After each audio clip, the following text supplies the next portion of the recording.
సువిశాలంగా ఎంతో అందంగా కనిపిస్తున్న ఈ ప్రాంగణం హైదరాబాద్లోని సెంటర్ ఆఫ్ ఎక్సలెన్స్ ప్రభుత్వ కార్యాలయం.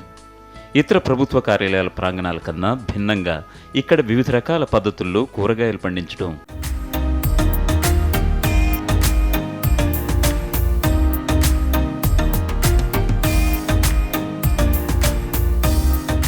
ఎకరాల వైశాల్యంలో ఉన్న ఈ ఆఫీస్ ప్రాంగణంలో kitchen garden, terrace garden, poly హౌస్లలో కూరగాయలు పండించడం ఒక ప్రయోగంగా మొదలుపెట్టి మంచి ఫలితాలు సాధిస్తున్నారు. ఈ ప్రాంగణాన్ని పచ్చదనంతో నింపుతున్నారు.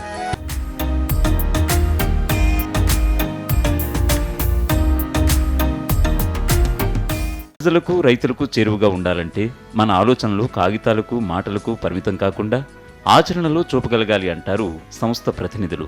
నిరంతరం ప్రయోగాలకు కూడా సిద్ధంగా ఉంటామంటున్నారు. మంచి ఫలితాలు సాధిస్తూ ఆ ఫలితాల వివరాలను రైతులకు కూడా అందిస్తున్నామంటున్నారు. చాలా మందికి ఈ డాబాల పైన కూరగాయలు పెంచుకోవాలి, ఆకుకూరలు పెంచుకోవాలనేటువంటి ఆసక్తితోటి మా ఉద్యాన శాఖను కాంటాక్ట్ చేయడము, మా దగ్గర సర్వీసెస్ తీసుకుంటున్నారు. కోకోపీటు, ఎర్రమట్టి, ఇట్లా వర్మి కంపోస్ట్ మిక్చర్స్ ఎలా తయారు చేసుకొని దాంట్లో కూరగాయలు విత్తనాలు ఎలా వేసుకోవాలి, నారు ఎలా పెట్టుకోవాలి, అట్లా ఇవన్నీ మేము ఇక్కడ నేర్పించడం జరుగుతూ ఉంది.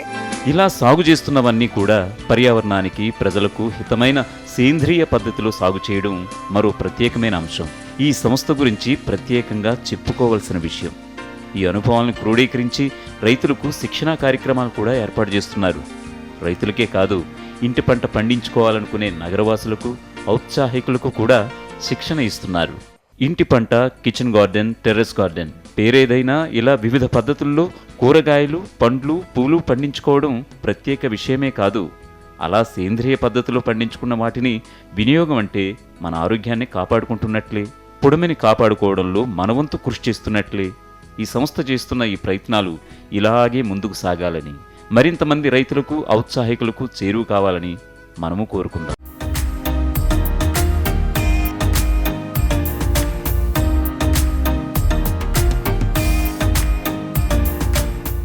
ఇవాళ పుడమి సాక్షిగా కార్యక్రమంలో భూమి కాలుష్యం ఎలా తగ్గించవచ్చు, అదేవిధంగా ఈ పురుగు మందులు లేకపోతే ఫెర్టిలైజర్స్, ఎరువులు, వీటి తయారీలో ఎలాంటి ప్రికాషన్స్ తీసుకుంటే భూమి కాలుష్యం తగ్గుతుంది, ఈ అంశాల గురించి మనం మాట్లాడబోతున్నాం. ప్రతిభ బయోటెక్ CEO రాజశేఖర్ రెడ్డి గారితో ఇవాళ భూమి కాలుష్యం నివారణ చర్యలు ఈ అంశం గురించి చర్చించుకుందాం.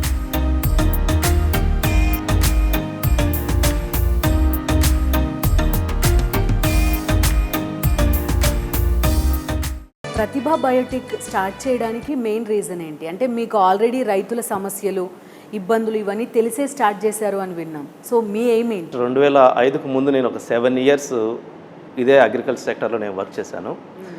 ఆ 7 years వర్క్ చేసినప్పుడు నేను ఫీల్డ్లో గట్టిగా తిరిగాను అనమాట. అంటే ప్రతి పైరుకు సంబంధించి ప్రతి ఏరియాలో ఎటువంటి సమస్యలు ఉన్నాయి, రైతు ఎటువంటి సమస్యలు ఫేస్ చేస్తున్నాడు, ఇవన్నీ బాగా గమనించాను నేను. చాలా కంపెనీలు ఏంటంటే కేవలం కమర్షియల్గా వాళ్ళ ఉత్పత్తులు ఎలా అమ్ముకోవాలా అనే విషయంలో రైతులు తప్పుదోవ పట్టిస్తూ వచ్చాయి. సో నేను అది గమనించాను. సో దానివల్ల నాకేమనిపించిందంటే మనం జాబ్ చేస్తే సరిపోదు, మనం కూడా ఒక సంస్థను స్థాపించేసి ఎటైనా సరే రైతుని సక్రమమైన మార్గంలో నడిపించాలి. రైతుకు ఎటువంటి ఉత్పత్తులు అవసరమో వాటినే ఇవ్వాలి. సో అలా రికమెండేషన్స్ కానివ్వండి, సరైన ఉత్పత్తులు కానివ్వండి, ఇవన్నీ పర్ఫెక్ట్గా చేయాలి అన్న ఉద్దేశంతో నేను 7 years తర్వాత నేను జాబ్ వదిలేసి ఈ సంస్థను స్థాపించడం జరిగింది. ఓకే, మీ మెయిన్ ఎయిమ్ ఏంటండి? అంటే మీరు తయారు చేసే వాటిలో ఎలాంటి ప్రికాషన్స్ తీసుకుంటారు? అంటే మీరు చెప్పారు కమర్షియల్ కాకుండా మేము జాగ్రత్త తీసుకుంటామని. యాక్చువల్గా నా ఉద్దేశం ఏంటంటే ఎకో ఫ్రెండ్లీ ప్రొడక్ట్లు తయారు చేయాలి. అంటే వాతావరణానికి ఎటువంటి హాని కలిగించినటువంటి ఉత్పత్తులు తయారు చేసి వీలైనంత వ్యవసాయ రంగంలో దాదాపు 70 to 80% అంటే 80% వరకు ఇటువంటి ఉత్పత్తులనే ఉపయోగించేలా, చాలా తక్కువ రసాయనిక పదార్థాలు ఉపయోగించేలా వ్యవసాయాన్ని మార్చాలి అన్న ఉద్దేశంతో ఈ కంపెనీ స్థాపించడం జరిగిందనమాట. ఆ ఉత్పత్తులు కూడా అదే బేస్తో తయారు చేయడం మొదలెట్టాను నేను. అంటే ఆర్గానిక్, సేంద్రియ ఉత్పత్తులు, జీవన ఉత్పత్తులు, ఇటువంటివి వీటిని బేస్ చేసుకొని ఉత్పత్తులు తయారు చేయడం మొదలెట్టాం మేము. భూమి కాలుష్యం తగ్గించడానికి ప్రతిభ బయోటెక్ ఎలాంటి చర్యలు తీసుకుంటుంది? అండ్ ఒక మెయిన్ అబ్జర్వేషన్ ఏంటంటే ప్రొడక్షన్ లెవెల్లోనే కొంత ఈ కెమికల్స్ యూసేజ్ తగ్గిస్తే మార్పు తొందరగా వస్తుందని. మీ ప్రయత్నాలు ఏంటి? యాక్చువల్గా ఈ ప్రతిభ బయోటెక్ స్థాపించడమే ఇందుకు ఎకో ఫ్రెండ్లీ ప్రొడక్ట్స్ అందించి కాలుష్యాన్ని తగ్గించాలి, అంటే భూ కాలుష్యము, వాతావరణ కాలుష్యము, ఆహార పదార్థాల కాలుష్యాన్ని తగ్గించాలా అన్న ఉద్దేశంతోనే ఈ సంస్థను స్థాపించడం జరిగిందనమాట. మొదట వ్యవసాయ రంగంలోకి రసాయనిక ఎరువులు వచ్చినప్పుడు 10 కిలోల యూరియా ఉపయోగించేవాళ్ళు. ఇప్పుడు 4-5 బస్తాలు యూరియా వాడతారు, 4-5 బస్తాలు డిఏపి వాడతారు, 4-5 బస్తాలు పొటాష్ కూడా వాడతారు. ఒక మిర్చి పైరు ఎకరానికి పంట తీసే టైంకి 20 నుంచి 25 బస్తాల రసాయనిక ఎరువులు వాడుతున్నారు. రాను రాను భూమిలో ఎటువంటి ఈ సేంద్రియ పదార్థాలన్నీ లేకుండా పోవడం వల్ల మొక్క మనుగడే కష్టమైపోతుంది. అంటే pH లెవెల్స్ పెరిగిపోతున్నాయి, కర్బనం తగ్గిపోతుంది భూమిలో.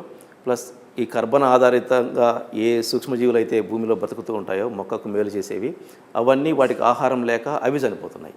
భూమి యొక్క సాంద్రత పెరిగిపోతుంది, అంటే కంప్రెస్ అయిపోతుంది భూమి. అంటే తేలికతనం అనేది లేకుండా పోవడం వల్ల ఈ రసాయనిక ఎరువులు ఇవన్నీ ఉపయోగించడం వల్ల దానివల్ల ఏం జరుగుతుందంటే భూమి తన సాంద్రతను పెంచుకుంటూ పోతుంది. అంటే అది చేస్తుంది రైతే. సో దానివల్ల ఈ భూమిలో కాలుష్యం అనేది రైతే పెంచుకుంటూ పోతున్నాడు. తనకు తెలియట్లేదు. తను ఏంటంటే పక్క రైతుతో పోటీపడి ఎక్కువ దిగుబడి సాధించాలి, తన అవసరాలకు తగ్గట్టు దిగుబడి సాధించాలి అన్న ఉద్దేశంతో ఎక్కువ రసాయనిక ఎరువులు, ఎక్కువ రసాయనిక క్రిమిసంహారకాలు వాడితే మనకు దిగుబడి ఎక్కువ వస్తుందనే భ్రమలో ఉన్నారు. దాని నుంచి మనం రైతుని బయటికి తీసుకురావాలి. సో పుడమి సాక్షి కానీ మేము తీసుకున్న డ్రైవ్లో మీరు కూడా పార్టిసిపేట్ చేశారు.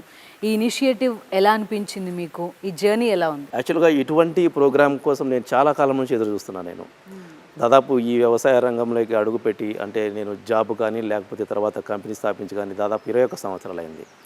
ఏ ఎలక్ట్రానిక్ మీడియా సంస్థ కూడా చేస్తారేమో ఇటువంటి ప్రోగ్రామ్స్, కొంచెం కాలుష్యం గురించి, భూ కాలుష్యం గురించి కూడా పట్టించుకుంటారేమో అని ఎదురు చూసాం, కానీ ఇప్పటివరకు జరగలేదు. ఫస్ట్ టైం సాక్షి మీడియా ముందుకు వచ్చింది. చాలా ఆనందంగా ఉంది. వాతావరణ కాలుష్యాన్ని, భూ కాలుష్యాన్ని ఎలా నివారించుకోవాలి, వీటి వల్ల ఎలా నష్టపోతున్నాము అనే ఒక ప్రోగ్రామ్ ఇనిషియేట్ చేయడం అనేది చాలా సంతోషంగా ఉంది. కాకపోతే ఈ ప్రోగ్రాం ఇక్కడితో ఆగకూడదు. ఆగకుండా ఇంకా కంటిన్యూగా అవగాహన పెరిగే వరకు ప్రేరణ కలిగించి అందరిలో అటువైపు నడిచేలా ఈ ప్రోగ్రాము జరగాలని నేను కోరుకుంటున్నాను. రైట్ అండి, థ్యాంక్ యూ అండి మాతో జాయిన్ అయినందుకు. Thank you. ఇప్పుడు మీ సాక్షిగా అనే మన ఈ కార్యక్రమానికి స్పాన్సర్గా ఉన్న భారతీయ సిమెంట్ CEO గారు mister Anoop.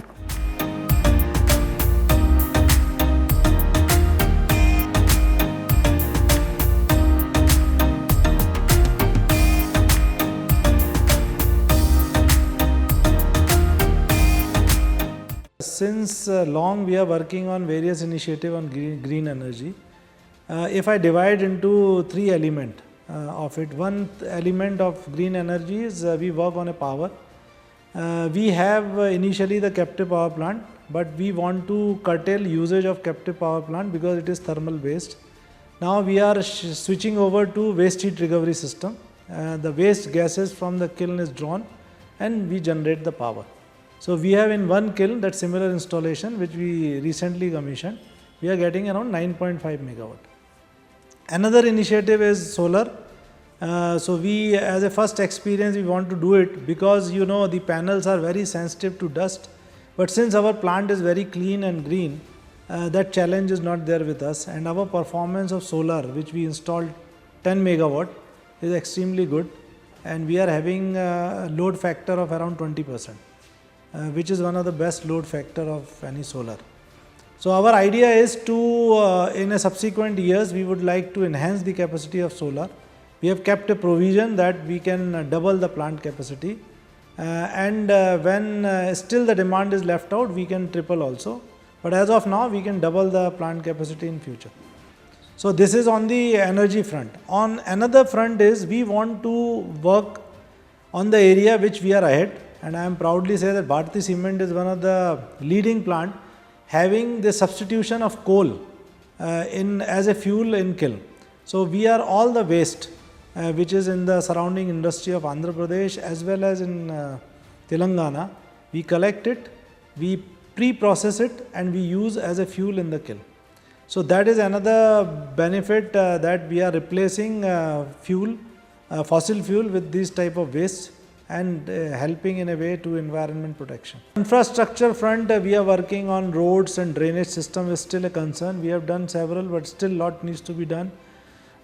We are also educating on hygiene in the villages, and for that I already explained you, we have a center for collection of waste and processing it.